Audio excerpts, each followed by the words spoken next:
2008 में ना यूपीएससी ने एक क्वेश्चन पूछा प्रीलिम्स में कि एल्बिडो क्या होता है। अब जो हिंदी मीडियम के छात्र थे ना वो बड़े परेशान हो गए, बहुत टेंशन में आ गए कि यार एल्बिडो तो कभी पढ़ा ही नहीं। लेकिन वो एक्चुअली इंग्लिश का टर्म हिंदी में लिख के दे दिया, एल्बिडो जैसे लिखते हैं, एल्बिडो क्या होता है। अब हर कोई चक्कर में फंस गया। और एक बार जब 2008 में शुरू हो गया ये सब टाइप के क्वेश्चन पूछना, तो 2008 से आज तक चाहे वो लोक सेवा आयोग संघ का हो, चाहे वो राज्य का यूपी का हो, घुमा फिरा के ये क्वेश्चन जरूर पूछ लेते हैं या इससे संबंधित प्रश्न जरूर पूछ लेते हैं। तो आज का ये वीडियो इन्हीं से आधारित है, इन्हीं सब पे आधारित है। हम लोग ऑलरेडी पढ़ रहे हैं जियोग्राफी, खासतौर से यूपी पीसीएस के लिए या यूपीएससी के लिए, और वो भी सबसे आसान भाषा में पढ़ाने की मैं गारंटी देता हूँ।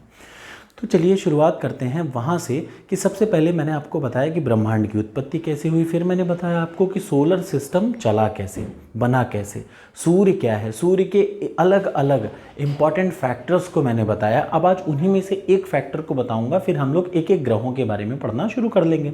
छोटी छोटी 2 से 3 वीडियो आपको मिलेंगी। तो सबसे पहले सूर्य को आप देख रहे हैं, सूर्य से कौन सी रेज निकलती है, सोलर रेडिएशन निकलती है। अच्छा, लास्ट वाले एग्जाम में मैंने आपसे एक क्वेश्चन पूछा था कि एक एस्ट्रोनॉमिकल यूनिट की वैल्यू क्या होती है, तो 149.597 इंटू 10⁹ मीटर। इसको याद कर लीजिए, बड़ा ही ज़रूरी है। सूर्य से पृथ्वी के बीच की दूरी को बोलते हैं एस्ट्रोनॉमिकल यूनिट, और वो 149.597 गुणा 10⁹ मीटर। अब यहाँ पे आ जाइए अगले इंपॉर्टेंट फैक्टर पे। जब सूर्य से रोशनी निकलती है तो वो हर जगह बिखरती है।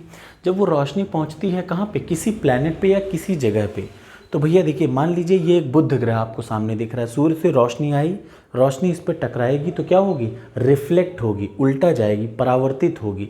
यही परावर्तित रोशनी के प्रपोर्शन को ही बोलते हैं एल्बिडो। तो एल्बिडो क्या है कि जो रोशनी पड़ती है, सूर्य की रोशनी जब भी या सूर्य की रेडिएशन जब भी पड़ती है, जो एनर्जी जब भी किसी जगह पे पड़ेगी, जो लाइट कहीं पे भी पड़ के रिफ्लेक्ट होके पीछे मुड़ेगी। भाई देखिए, आई, टकराई, पीछे गई, तो जो पीछे गई उसी रिफ्लेक्टेड लाइट के पोर्शन को बोल देते हैं क्या, एल्बिडो। तो याद रखिएगा, अगर दूसरी भाषा में कहा जाए कि एल्बिडो क्या है, तो एक लाइन में कोई पार्टिकल, कोई व्यक्ति, कोई कपड़ा, कोई जूता, कोई प्लैनेट, कोई ग्रह कितना ब्राइट है, कितना डार्क है, ये कौन बताता है, एल्बिडो बताता है। तो किसी भी ग्रह की या किसी भी बॉडी की ब्राइटनेस का जब हमें टेस्टिंग करना होगा तो वही क्या है, एल्बिडो। तो याद रखिएगा, एल्बिडो क्या है, किसी भी बॉडी के ब्राइटनेस के बारे में बताता है हमें एल्बिडो। फॉर एग्जाम्पल के तौर पे मैं आपको बताऊं कि एक सफ़ेद आदमी है और एक काला आदमी है।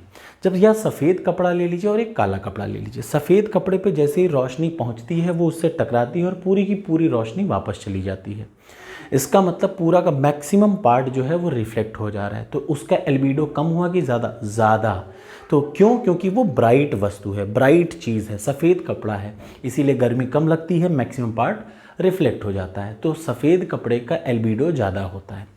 अगर कोई काला कपड़े के ऊपर रोशनी पड़े तो रोशनी पड़ती है तो काला कपड़ा उसको एब्जॉर्व कर लेता है, तो रिफ्लेक्शन, वापस लाइट नहीं जा पाती। तो इस वजह से जो ब्राइट नहीं है या जो डार्क चीज़ें हैं उनका एल्बिडो कम होता है। ये क्लियर हो गया ना।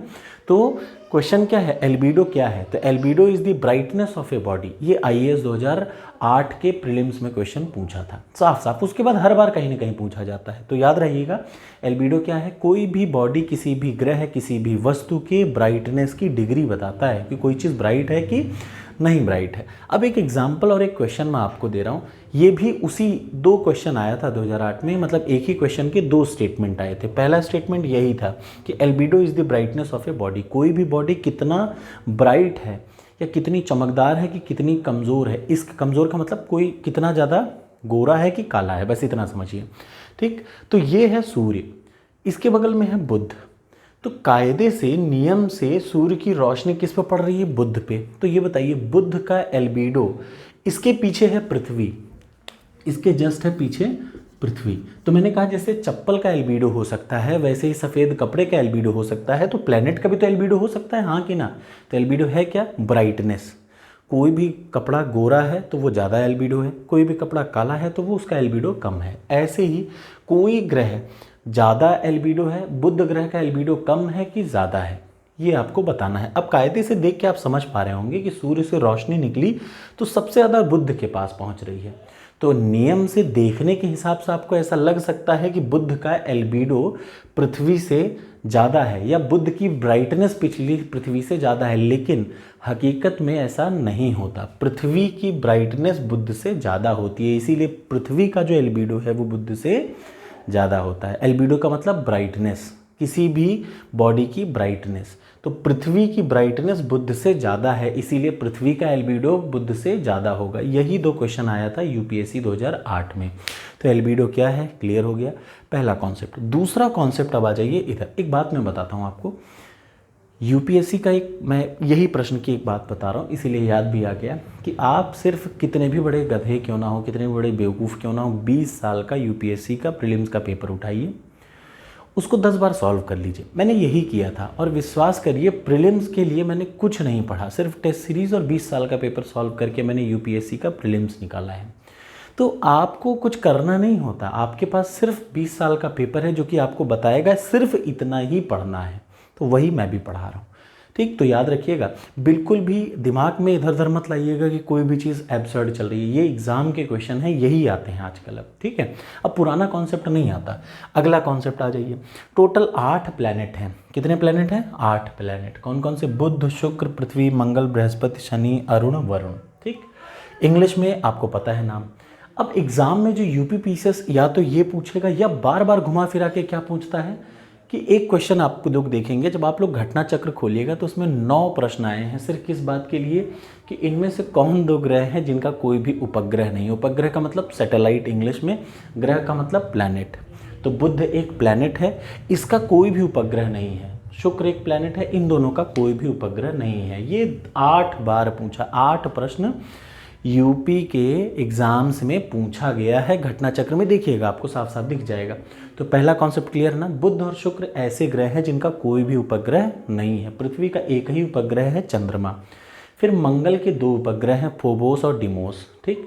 अब यहाँ पे आता है बृहस्पति, शनि, अरुण, वरुण। तो 53 है बृहस्पति के, 53 है शनि के, 27 है अरुण के और 13 है वरुण के। अब यहाँ 2 किस्म के लड़के हैं, मेरी बात ध्यान से सुनिएगा। एक जो जैसे मैंने ये लिख दिया, क्यों लिख दिया? क्योंकि ये एक एनसीईआरटी बुक है।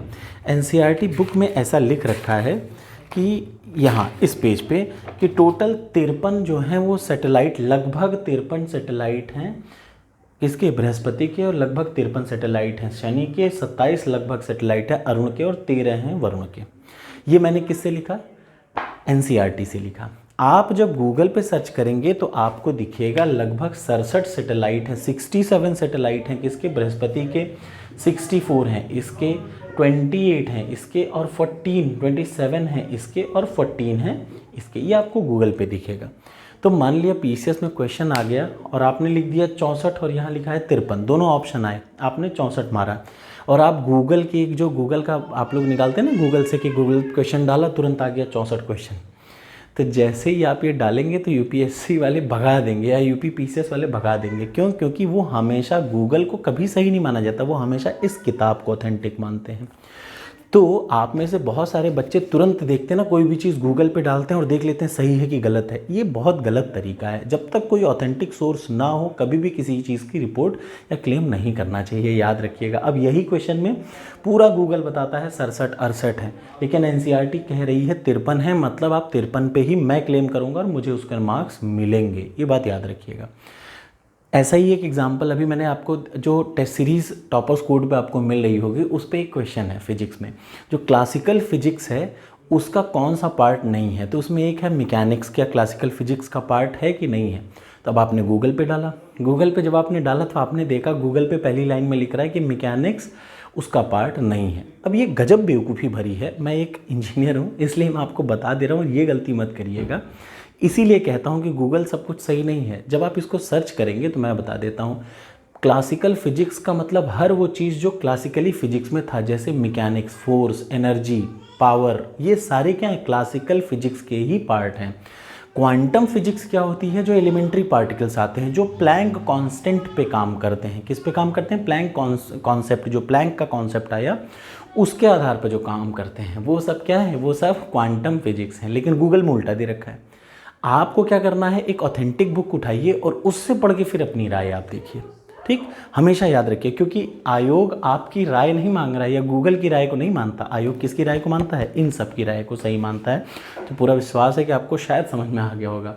अब अगली चीज़, एक और क्वेश्चन जो इंपॉर्टेंट है, याद रखिए। ये मैं आपको इसलिए बता रहा हूँ क्योंकि आपके सामने एग्जाम में यही होगा।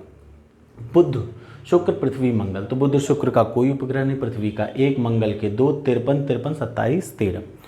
ठीक, अगर ये ऑप्शन आपको दिख रहा है बेशक लगाइए, लेकिन अगर इनके सामने ये ऑप्शन है तो सही यही माने जाएंगे, क्योंकि इसका क्लेम एनसीईआरटी करता है। ठीक है, अब देखिए, जो सूर्य के सबसे ज़्यादा करीब है वो सबसे जल्दी पूरा चक्कर मारेगा। तो बुध को रट लीजिए, 87.9 दिन में सूर्य का पूरा चक्कर मारता है। सबसे लंबा चक्कर कौन लगाएगा सबसे ज़्यादा दिन में? लास्ट वाला वरुण, 164.8 साल में, 164 ईयर्स, 1-2 साल नहीं, 164.8 साल में जो वरुण है वो एक चक्कर मारता है। पृथ्वी 365 दिन में मारती, 365.26 दिन में। और एक और रट लीजिए मंगल का, 11.86 साल में पूरे सूर्य का चक्कर लगाता है। ऊपर से नीचे बढ़ते, मतलब जैसे जैसे दूरी बढ़ती जाएगी वैसे वैसे ज़्यादा लाइन समय लगेगा सूर्य का रिवॉल्यूशन करने में ग्रहों को। ये रहा आज का कॉन्सेप्ट। कैसा लगा कॉन्सेप्ट ज़रूर बताइएगा। मैं सॉरी कहूँगा कि ये वीडियो मैंने ऑलरेडी बनाया था बट आवाज़ आनी बंद हो गई थी, तो इस वजह से मुझे बार बार दोबारा बनाना पड़ गया, तो डिले के लिए आई एम सॉरी। अगली वीडियो तुरंत मिलेगी। Thank you so much.